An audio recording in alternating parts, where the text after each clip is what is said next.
In the glitzy Asian city-state of Singapore, the sequins are out, limousines polished and hotel pillows plumped.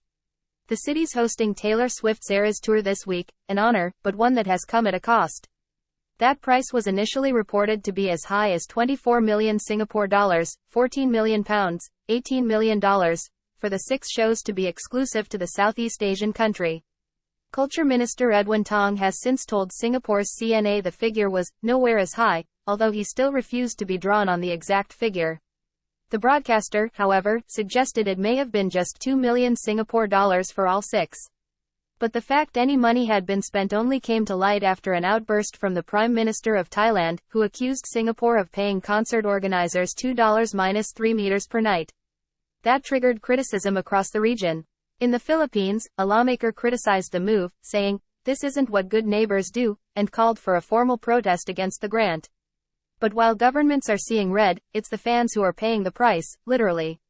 Swift is heard everywhere across Southeast Asia, home to roughly 700 million people, from alleyways in Ho Chi Minh to taxicabs in Bangkok. So for many it was a punch in the guts to learn all 6 shows would be held in the region's most expensive city. Singapore's currency, one of the strongest in Asia, has long been a deterrent for visitors. But for a chance to see their idol, many of her fans are willing to grin and bear it. Look what you made me do. Flight loads of fans have been touching down at Singapore's Changi Airport all week, many coming from China and its territories. Swift isn't playing in China, so Singapore is the next best thing for many. One woman flying in from Shenzhen told the BBC she and her friend had spent 1,200 Singapore dollars each on tickets alone. They've resorted to camping at a friend's house after hotel rates across the city surged.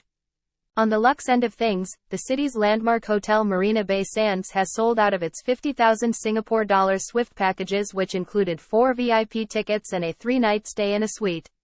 Then there's 22-year-old Alan Dunca in the Philippines, who scraped together his wages to take him and his mother to Singapore.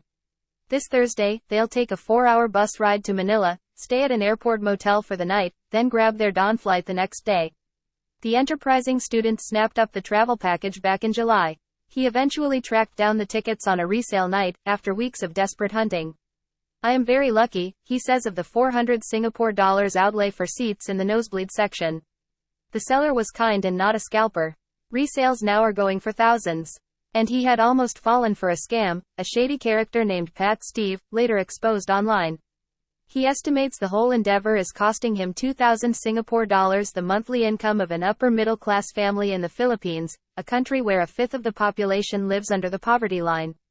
"Right now, I'm a student with a part-time job and I can afford my wants and needs. But it's sad, other Swifties don't have any means or budget to watch her overseas, and I know most Filipino Swifties love her so much." The Philippines arguably has the most ardent Swift fanbase. Spotify data showed Quezon City and Manila had played the most streams of the singer last year. The Filipino Swiftie drag queen dazzling Asia. The pop star has toured in the Philippines before, but the bag of money from Singapore undoubtedly sweetened the deal, say analysts. Clean, modern Singapore has long been seen as a base in the region for big events. It has the infrastructure, the transport links, and a high-earning, expat-heavy population. It's also seen as reliably stable in a region which has experienced political chaos. A decade ago, Swift cancelled her shows in Thailand because of the military coup and resulting protests. Still, while it's common for governments around the world to give out subsidies and tax breaks to bring in events, the reported spend goes beyond anything else publicly known in Singapore. Samer Hayar, a marketing lecturer at the National University of Singapore, says it's above average, even for the city-state. And fans are quite blunt. "It's kinda greedy," says Mr. Dunga. "But it's wise, because their economic response will be way more than that." But will it be though?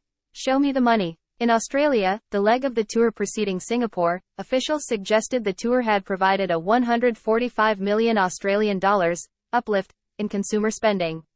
More than 570,000 tickets were sold across 7 nights in Sydney and Melbourne, nearly double the number sold for Singapore's 6 shows. But not all of that money counts, says economists. More than 90% of showgoers were probably local, estimates KPMG's chief economist Dr. Brendan Ryan, so their dollars would be just a transfer from one category of spending, or saving, to another.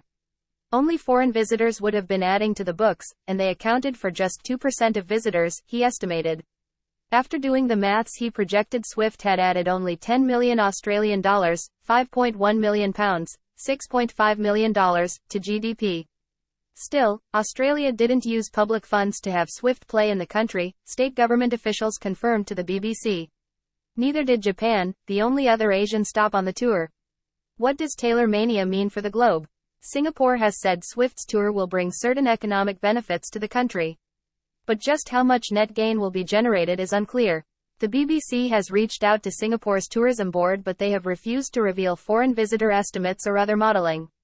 A local bank, Maybank, has suggested that consumer spending may top 350 million Singapore dollars, but that's based on the very optimistic prediction of 70% of attendees being from out of town. Even Singapore's Formula One Grand Prix only saw 49% of spectators from overseas in 2022, with a record 300,000 crowd. When pressed on the numbers, Maybank's economist Eric Atay could not provide specifics, saying the 70% rate was based on Singapore's potential catchment, and the bank was not interested in estimating net profit. 6 concerts may not move a nation's economic growth materially, but the strategic value of Taylor Swift's endorsement of Singapore as a tourism destination outweighs that one-off boost, she said. But business professor Julian Kala from Singapore's Nanyang Technological University points out that public spend should be scrutinized, especially when it's only revealed to citizens by another country's government. And in a country where welfare benefits are relatively limited, it could be seen as a fraught spend. To justify spending, reportedly, 24 million Singapore dollars on something that on the surface might not seem that critical to the economic health of the country over spending on people and public services, there's a tension there, Professor Kala said.